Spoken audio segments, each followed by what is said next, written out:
નમસ્તે વિદ્યાર્થી મિત્રો, સ્વાગત છે તમારા મેટ્યુટલ એક્સટ્રિન્સિક કોચિંગમાં.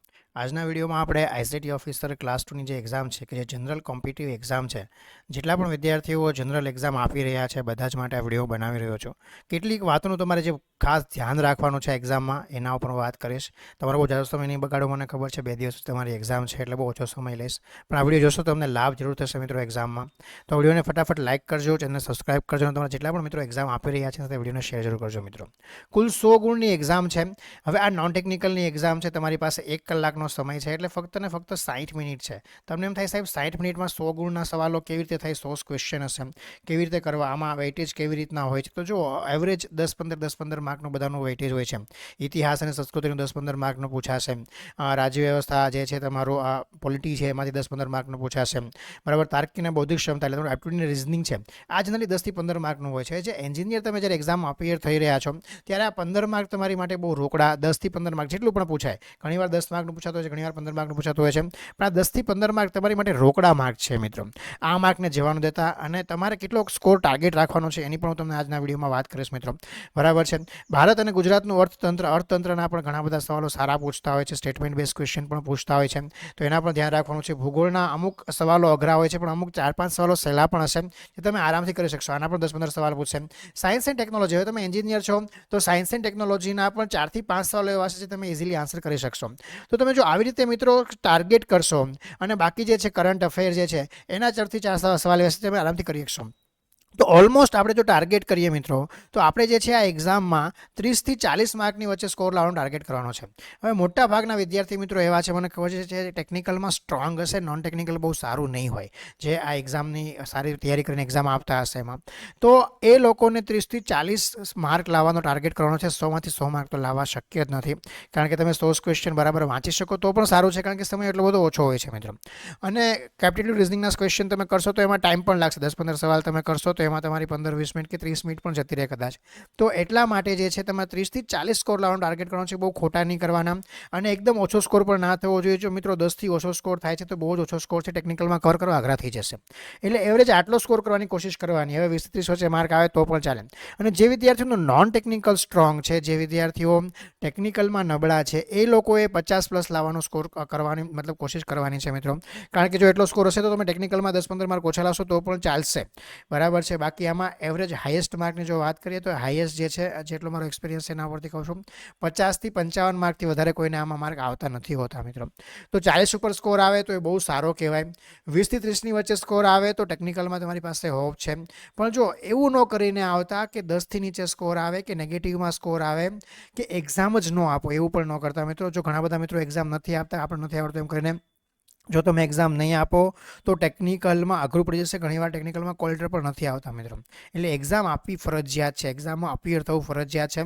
એટલે એક્ઝામ જે છે એ બધાએ આપવાની છે, કોઈ એક્ઝામ નથી આપવાની એવું નથી કરવાનું. સાથે કોલ લેટર લઈ જવાના છે, ઓરિજિનલ આઈડી પ્રૂફ લઈ જવાનું છે, પાસપોર્ટ સાઇઝના ફોટા રાખવા મિત્રો, સારી ગુણવત્તાવાળી 3-4 બ્લુ કે બ્લેક બોલપેન રાખવી, પાણીની બોટલ રાખવી, ઘડિયાળ રાખવી અને બાકી થોડો ઘણો નાસ્તો પણ કરીને જવું, બરાબર છે. એટલે તમને એક્ઝામમાં વાંધો ન. 11 થી 12 તમારે કલાકનો ટાઈમ, અત્યારે તમારો ટાઈમ જો કે ચેન્જ થઈ ગયો, હવે 3 થી 4નો તમારો ટાઈમ છે કલાકનો, એટલે તમે હોપફુલી જમીને જ જશો મિત્રો.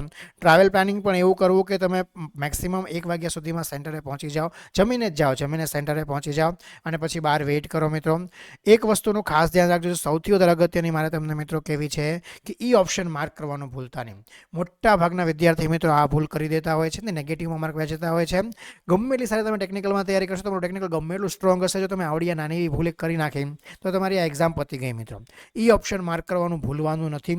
ઈ ઓપ્શન બધાએ, જેટલા પણ ઓપ્શન તમને નથી આવડતા એમાં તમારે છેલ્લે 10 મિનિટનો 5 મિનિટનો સમય મિત્રો આના માટે રાખવાનો. 100 ક્વેશ્ચન એકવાર કાઉન્ટ કરી લેવાના કે બધા માર્ક થયા છે કે નથી થયા, એકવાર વેરિફિકેશન કરી લેવાનું. જો કોઈ પણ માર્ક કરવાનો રહી ગયો હોય ક્વેશ્ચન, ઈ ઓપ્શન માર્ક કરવાનો રહી ગયો કે ઓપ્શન માર્ક કરવાનો રહી ગયો હોય તો ઈ ઓપ્શન માર્ક કરી દેવો. એક પણ ક્વેશ્ચન એવો ના હોવો જોઈએ મિત્રો કે જેમાં ઈ ઓપ્શન માર્ક કરવાનું રહી જાય, નકર એ નેગેટિવ જશે અને એ નેગેટિવ માર્ક તમને આગળ જતાં બહુ હેરાન કરશે. એટલે ધ્યાન રાખજો મિત્રો, આવી ભૂલ જે છે એ એક્ઝામમાં નથી કરવાની. સમયનું સંચાલન એક્ઝામમાં બહુ જ અગત્યનું છે. નેગેટિવ માર્કિંગ પણ હોય છે, એટલે આડેધડ માર્ક કરીને ન આવતા. તમે એમ થાય કે નોન ટેકનિકલ તો આપણે કંઈ કર્યું નથી, એફએસઆર માર્ક કરી દઈએ, ગમે એટલા માર્ક આવે જોયું જશે નહીં આવે મિત્રો, નહીં મેળ આવે. તમને હું સાચું કહું છું, 10થી ઓછા માર્ક તમારે આવ્યા અને જે નોન ટેકનિકલમાં સારો છે બરાબર એ 50+ સ્કોર કરેલો, તો 40 માર્કનો ગેપ કરવો ટેકનિકલમાં પણ બહુ અઘરો છે મિત્રો, કારણ કે સીટ બહુ ઝાઝી નથી હોતી, એટલા માટે 40 માર્કનો ગેપ ટેકનિકલમાં પૂરો પણ અઘરો છે.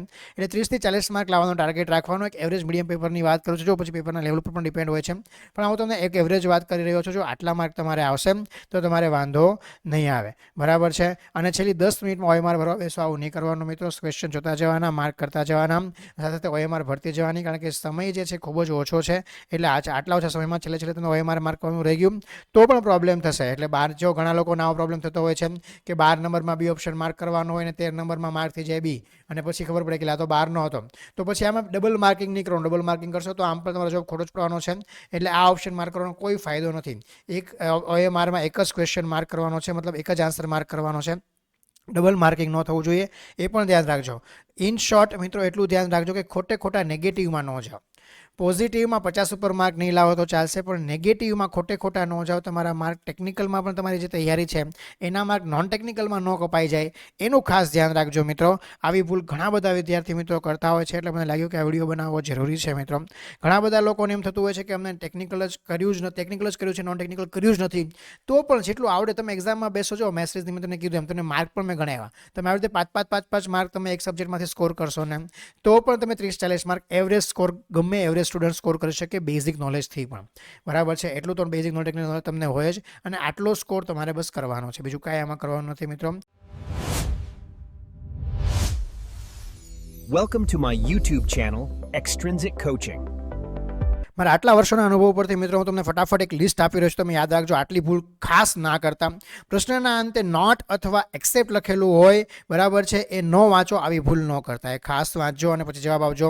ઉતાવળમાં પહેલો ઓપ્શન એ સાચો લાગે અને BCD વાંચ્યા વગર તમે જે ઓપ્શન મારીને આવી જાઓ, આવી ભૂલ ના કરતા મિત્રો.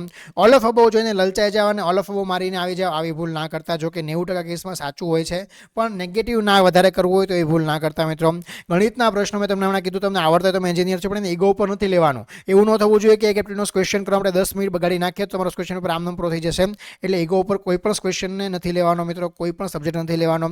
શરૂઆતના 2 પ્રશ્નો અઘરા જોઈને પેનિક થઈ જાય અને પરસો છૂટી જાય તો કાંઈ વાંધો નહીં, 10 સવાલ છોડી દેવાના, 11મા સવાલથી કરવાનું, બરાબર છે. ગભરાવાનું નથી જરાય પણ. બાજુવાળાની પેપર લખવાની સ્પીડ જોઈને ગભરાઈ જવાનું, એ ભાઈ તુક્કા મારતા હોય, તમને શું ખબર હોય, બરાબર છે. એટલે કોઈ આજુબાજુ જોવાનું, તમારા પેપર પર ધ્યાન રાખવાનું.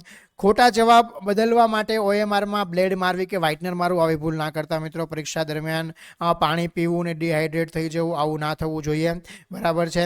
પરીક્ષાના 1 દિવસ પહેલાં ઉજાગરો ન કરતા, આરામથી તમે નીંદર લેજો મિત્રો. એક્ઝામ સેન્ટર ઉપર 5 મિનિટ પહેલાં હાફતા પહોંચો, આવી ભૂલ ના કરતા મિત્રો. વહેલા પહોંચી જજો. તમારું વોટર ID કે આધાર કાર્ડની કોપી જે છે એ લઈ જવાનું ભૂલતા નહીં. એડમિટ કાર્ડ લઈ જવાનું ભૂલતા નહીં. પરીક્ષામાં જેલ પેન વાપરવી નહીં મિત્રો.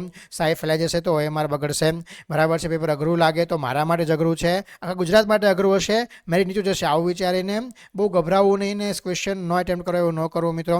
બધા જ ક્વેશ્ચન એટેમ્પ્ટ કરવાની લાલચ ન રાખવી. 2 ઓપ્શનમાં કન્ફ્યુઝન હોય તો ડરના માર્યા મિત્રો તમારે રિસ્ક ન લેવું. ચાલી પરીક્ષા વિચારો કે જો હું ફેલ થઈશ તો શું થશે, આમ થશે તેમ થશે, એવું બધું નહીં કરવાનું. રફ કામ પેપર અસ્તવ્યસ્ત ન કરવું. ગણતરી તમે જેમ કરતા એમ એક સ્ટેપ બાય સ્ટેપ કરજો. મેથ્સ રીઝનિંગ સૌથી પહેલાં લઈને સમય ન બગાડતા મિત્રો. મેથ્સ રીઝનિંગ તમે જ્યારે સમય મળે ત્યારે કરવાનું. ટેકનિકલ પ્રશ્નોના ગુજરાતી અનુવાદ હોય અને અંગ્રેજી વર્ઝન પણ હોય તો બંને નહીં વાંચવાનું, બેમાંથી એક જ વાંચવાનું, 2 વાંચવાની ભૂલ ન કરવાની. નેગેટિવ માર્કિંગ છે એટલે ગણતરી તમારે ભૂલી જાઓ ને એવું ના થવું જોઈએ. નેગેટિવ માર્કિંગ છે, ખાસ યાદ રાખજો મિત્રો, બરાબર છે. પરીક્ષા પહેલાં ભારે ખોરાક, હેવી ભોજન લઈને જવાનું, કારણ કે બપોરનો સમય છે, એક્ઝામમાં ઊંઘ આવશે, તકલીફ પડશે. અને એડમિટ કાર્ડમાં લખેલી સૂચનાઓ ખાસ વાંચી લેજો મિત્રો. આવી ભૂલ ના કરતા કે તમે સૂચનાઓ ન વાંચો. અને છેલ્લા 10-15 મિનિટ બાકી હોય ત્યારે પેનિક નહીં થઈ જવાનું. બધામાં એક ઓપ્શન B મારી દો, હાલો જે થવું એ થાય. આ પાર કે પહેલે પાર એવું નહીં કરવાનું. ઈ અમારે દેવાનો નથી આવડતો તો ઈ ઓપ્શન મારો મિત્રો. એક્યુરેસી રાખશો એટલો એક્ઝામમાં ફાયદો થશે, બરાબર છે. આટલી વાતનું ખાસ ધ્યાન રાખજો. બાકી તમને કાંઈ પણ ના સમજાય, કાંઈ પણ પૂછવું હોય તો કોમેન્ટ કરીને પૂછી શકો છો. ધન્યવાદ. જય હિન્દ, જય ભારત.